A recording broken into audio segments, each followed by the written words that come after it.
So it's hard to move from overwhelm and try to push through overwhelm. It will create more resistance than solutions. So that's why sometimes what the best thing is to do is to step back. It's not about not feeling your emotions and become unavailable and avoidant. Because I think some people, they tip it to the extreme and they think, well, for me, I just cannot show any emotion because if I show emotion, it means I'm weak. Therefore, I'm not leading. Hello, my dearest entrepreneur friends. Welcome back to another video. Today, we're going to talk about the 3 different types of energies you need in order to operate as a human, especially in business. The first type is obviously physical energy. And physical energy is what you need to make shit happen, to work, to move, like all of those things. And when you don't have physical energy, you're feeling depleted, tired, losing sleep. Obviously, sleep is one of the ways that you can recharge. But the only way to recharge your physical energy is by movement, by exercise. And the more you exercise, the more access you have to your physical energy. Now, I don't want to go like super deep into your physical energy because I feel like that's pretty obvious to everyone. But what I want to go next is emotional energy. And to me, emotional energy is equals containment. So containment in terms of containing yourself and your own emotional landscape and your clients and their emotional landscape and the people around you and their emotional landscape and you not losing your center and tipping over or overflowing or exploding on people. So that is so important to master because to me, emotional energy equals emotional resource. And it cannot just be a business thing. It's like sometimes having enough emotional resource means I can contain others. I can go into a space where there is a grumpy waiter and I can use that resource to shift that person out of their, emotional turmoil, whatever anger they had, because there is more resource left for me. But let's assume I'm already drained and I have clients who I had to contain. I couldn't even contain myself. And in that scenario, when someone is rude, for example, I would not be able to contain them and be okay. I would let that affect my mood. And that would shift me out of my containment and peace. And that would stir me into then getting angry and upset. Many times, and this emotional containment is not something that we, especially if you're leading, especially if you're a business owner, if you are a business owner, the emotional containment is not even a question that you need to develop because emotional containment will help you not fuck up your relationships with the people, especially in business. It will help you to contain yourself and not lose your shit in front of your team, for example, when there is something like you're under pressure, there's something happening and you're exploding on people. There has to be emotional containment in your practice when you are pitching an offer, for example, or when you are operating in, there's inquiries in your business, there is a no, there's a rejection. There are so many points in which you need to contain yourself that if you don't know how to do that, if you don't develop self-containment, you can just be like, not just exploding, but you can lose trust with the people that you are looking to influence or lead. And to me, a contained leader is a safe leader, is a trusted leader. And to me, a contained service provider, like in any type of business owner, is one to lead, to be containing themselves and others and hold steady, even when trials and tribulations rise, which they always kind of do.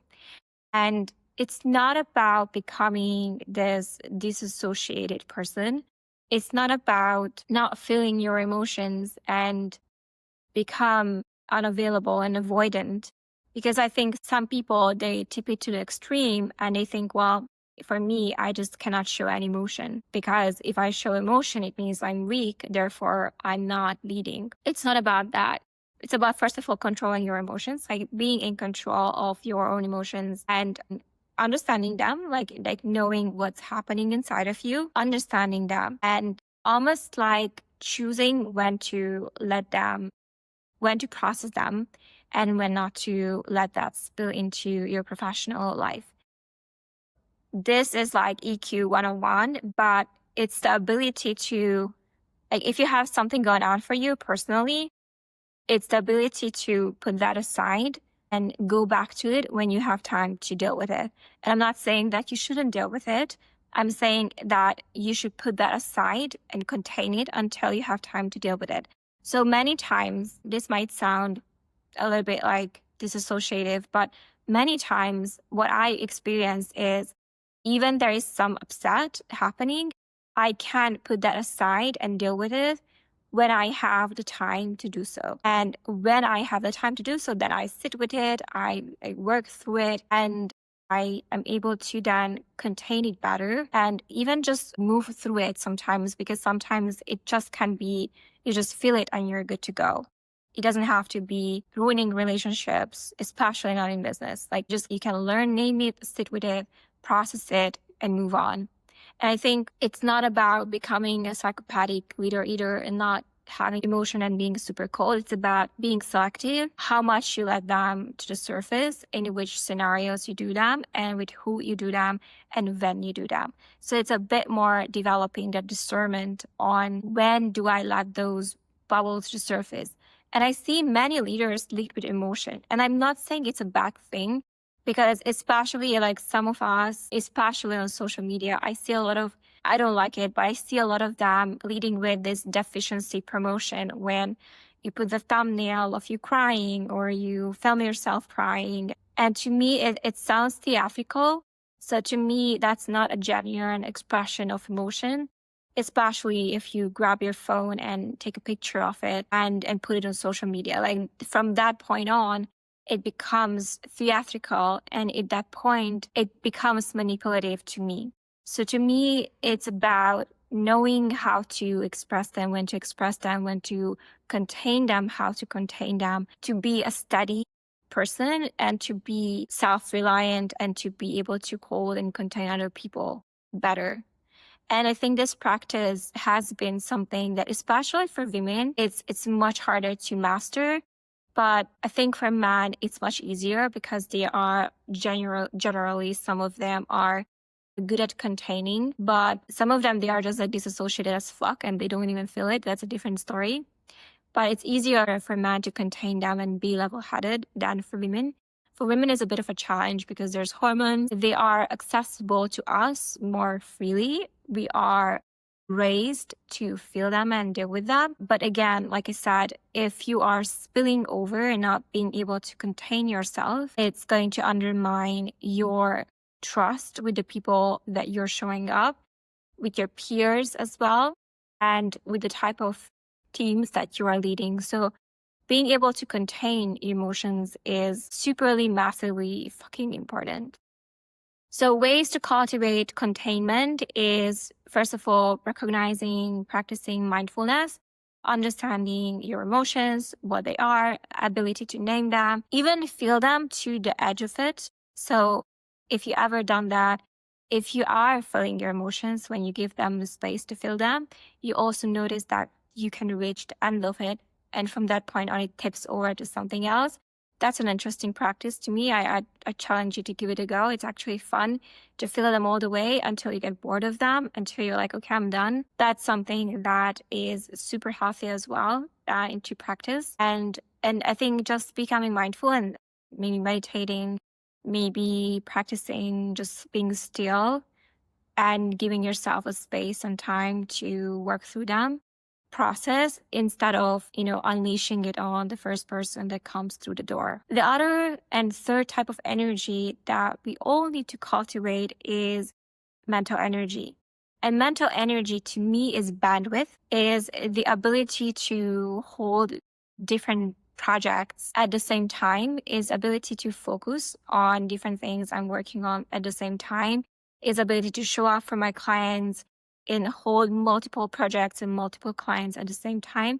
And bandwidth can be a big issue for a lot of us. That's why we have to be very, very selective of what and who we give our mental bandwidth to. So this can mean that instead of giving your mental bandwidth to everyone, to the news, to gossips, to engagements that drain you, and take that focus off you so you cannot have enough energy, bandwidth to focus on what really matters. It's something that you need to be mindful of. Like you need to look at what is draining my mental bandwidth and what is helping me stay in focused flow and productive way and just stay productive, and how can I master that? And I think bandwidth is something that I felt the most actually, because I think bandwidth issue for me was something that came up the fastest when it comes to managing my energies, because I found myself often getting overwhelmed with having too many clients and projects running at the same time. And I think knowing where you currently is and being able to know when to step back, when to give space, when to say no, what to say no to, like all of those, and managing that with discernment is going to be really helpful when it comes to managing your own bandwidth energy. One of the things that I found difficult, and now I think people understand it, but I used to be hawking my bandwidth like crazy. And this also meant when it came to friends or my partner, there was a lot of boundaries that had to be put there, because I knew that when I need to work on something or focus on something, I cannot be possibly juggling too many things at once. So over time, I learned to cultivate relationships that are not taking up too much of my mental bandwidth, but also recognizing when something is taking up too much bandwidth and when do I need to step back and bring the power back to myself.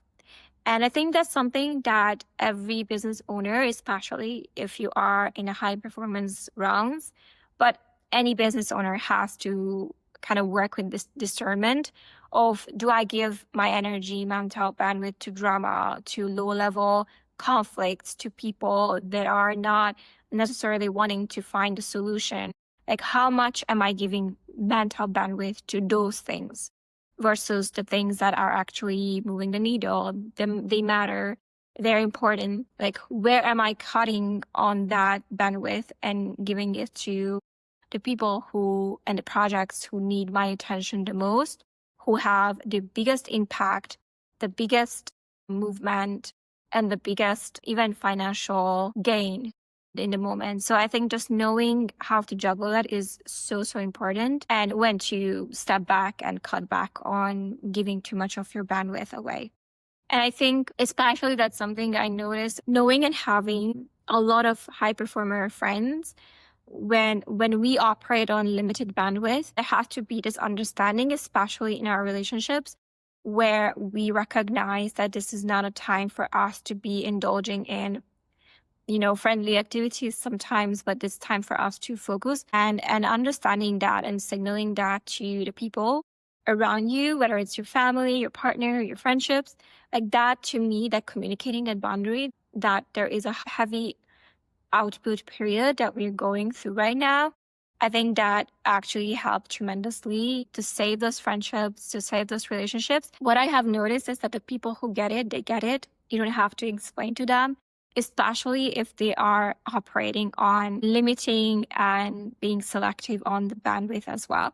So these are the three types of energies. How do we develop mental bandwidth is, first of all, it will grow in itself, but it's more prioritizing. It's more like becoming more selective. So sometimes mental bandwidth can come with walking away from projects. So spending more time in nature, recharging yourself, sometimes physically traveling or moving out of your space. That can help you kind of recharge the bandwidth a little bit and to kind of reset the bandwidth, especially if the bandwidth is overwhelmed. And I hear this all the time when there's so many things going on for my clients that they get into overwhelm. To me, overwhelm can be sometimes debilitating because it becomes a little bit of a freeze. So it's hard to move from overwhelm and try to push through overwhelm.